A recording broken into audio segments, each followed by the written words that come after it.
ಇನ್ನು ರಾಜ್ಯ ಕಾಂಗ್ರೆಸ್ ಪಾಳ್ಯದಲ್ಲಿ ಸಂಪುಟ ವಿಸ್ತರಣೆಗೆ ಮತ್ತೆ ಈಗ ವೇಗವನ್ನ ಪಡ್ಕೊಳ್ತಾ ಇದೆ. ಆಲ್ರೆಡಿ ಡಿಕೆ ಸಂಪುಟಕ್ಕೆ 13 ಜನ ಈಗ ಸೇರ್ಪಡೆಯಾಗಿದ್ದಾರೆ. 20 ಜನರಿಗೆ 60ಕ್ಕಿಂತ ಹೆಚ್ಚು ಜನ ನಾಮುಂದು ತಾಮುಂದು ಅಂತ ಕಸರತ್ತನ್ನ ಮಾಡ್ತಾ ಇದ್ದಾರೆ. ಹಾಗಾದ್ರೆ ಡಿಕೆ ಸಂಪುಟಕ್ಕೆ ಆ 20 ಜನರಲ್ಲಿ ಯಾರ ಹೆಸರಿದೆ, ಯಾರೆಲ್ಲ ಸಂಪುಟಕ್ಕೆ ಸೇರ್ತಾರೆ?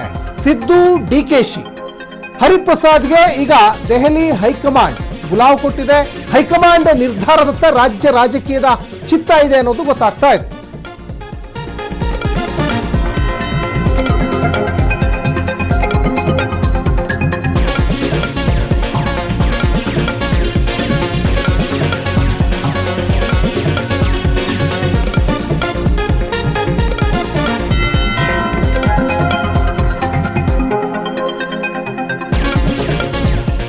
ಇಪ್ಪತ್ತು ಸಚಿವ ಸ್ಥಾನಗಳ ಭರ್ತಿಗೆ ಹೈಕಮಾಂಡ್ ಈಗ ನಿರ್ಧಾರ ಮಾಡ್ತದೆ.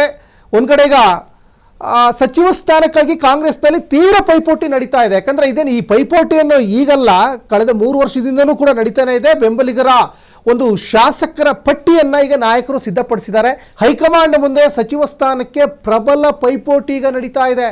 ನಮಗೊಂದು ಅವಕಾಶ ಕೊಡಿ ಅಂತ 2028ರ ಚುನಾವಣೆ ಲೆಕ್ಕಾಚಾರದಲ್ಲಿ ಸಚಿವರ ಆಯ್ಕೆ ಈಗ ನಡೀತಾ ಇದೆ. ಮಲ್ಲಿಕಾರ್ಜುನ್ ಖರ್ಗೆ ಅಂತಿಮ ಒಪ್ಪಿಗೆಗೆ ಈಗ ಒಂದ್ ಕಡೆ ಈಗ ಪಟ್ಟಿ ಕಾದಿದೆ ಅನ್ನೋದು ಕೂಡ ಇಲ್ಲಿ ಗೊತ್ತಾಗ್ತಾ ಇದೆ. ಆಲ್ರೆಡಿ ಈಗ ಡಿ.ಕೆ. ಶಿವಕುಮಾರ್ದು ಒಂದು ಪಟ್ಟಿ ಹೋಗಿ ಹೈಕಮಾಂಡ್ ಅಂಗಳಕ್ಕೆ ತಲುಪಿದೆ. ಜೊತೆಗೆ ಸಿದ್ದರಾಮಯ್ಯನವ್ರದ್ದು ಒಂದು ಪಟ್ಟಿ ಹೋಗಿ ತಲುಪಿದೆ. ಜೊತೆಗೆ ಬಿ.ಕೆ. ಹರಿಪ್ರಸಾದ್ ಅವ್ರದ್ದು ಒಂದು ಪಟ್ಟಿ ಹೋಗಿ ತಲುಪಿದೆ. ಈ ಎಲ್ಲ ಪಟ್ಟಿಗಳ ಜೊತೆಗೆ ಹೈಕಮಾಂಡ್ ಮೈಂಡಲ್ಲೂ ಒಂದು ಪಟ್ಟಿ ಇದೆ, ಯಾರಿಗೆ ಕೊಡಬೇಕು. ಯಾಕಂದರೆ ಕೆಲವೊಂದಿಷ್ಟು ನಾಯಕರುಗಳು ನೇರವಾಗಿ ಹೈಕಮಾಂಡ್ ಜೊತೆನೆ ಕಾಂಟ್ಯಾಕ್ಟಲ್ಲಿ ಇದ್ದಾರೆ.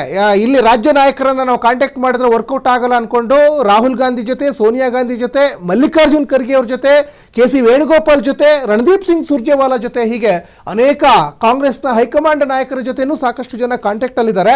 ಇಲ್ಲಿ ಆಲ್ರೆಡಿ 13 ಜನರನ್ನ ಡಿ.ಕೆ. ಸಂಪುಟಕ್ಕೆ ಸೇರ್ಪಡೆ ಮಾಡಿದ್ದಾರೆ. ಅದು ಜಾತಿ ಆಧಾರದಲ್ಲಿ ಸೇರ್ಪಡೆ ಆಗಿದೆ.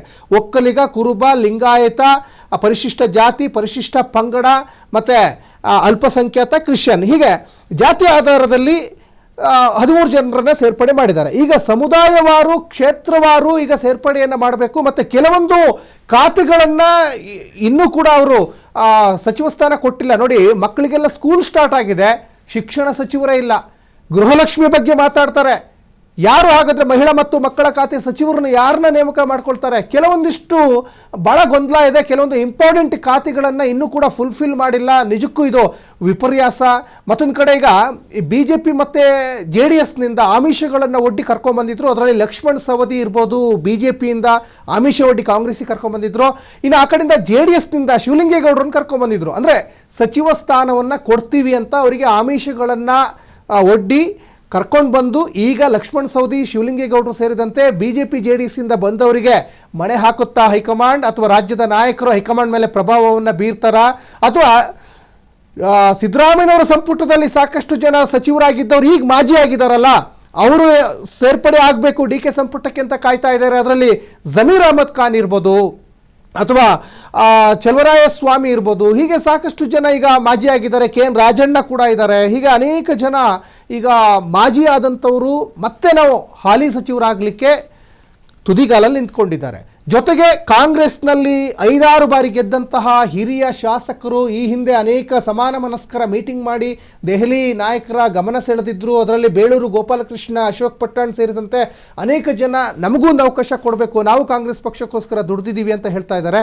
ಹಾಗಾದರೆ ಹೊಸಬ್ರು, ಈ ಹಿಂದೆ ಸಿದ್ದರಾಮಯ್ಯನವರ ಸಂಪುಟದಲ್ಲಿ ಇದ್ದಂಥ ಈಗ ಮಾಜಿ ಆಗಿದ್ದ ಕೆಲವು ಸಚಿವರು ಹಾಲಿ ಆಗಲಿಕ್ಕೆ ತುದಿಗಾಲಲ್ಲಿ ನಿಂತಿದ್ದಾರೆ. ಬೇರೆ ಬೇರೆ ಪಕ್ಷದಿಂದ ಬಂದವರು, ಹೊಸಬ್ರು, ಎಲ್ಲರನ್ನ ಮಿಕ್ಸ್ ಮಾಡಿ ಯಾರಿಗೆ ಈಗ ಕೊಡ್ತದೆ 2028ರ ಚುನಾವಣೆ ದೃಷ್ಟಿಕೋನದಲ್ಲಿ ಇಟ್ಕೊಂಡು ಅನ್ನೋದು ಸದ್ಯಕ್ಕಿರುವಂತಹ ಬಹುದೊಡ್ಡ ಒಂದು ಕುತೂಹಲ ಅಂತಲೇ ಹೇಳ್ಬೋದು.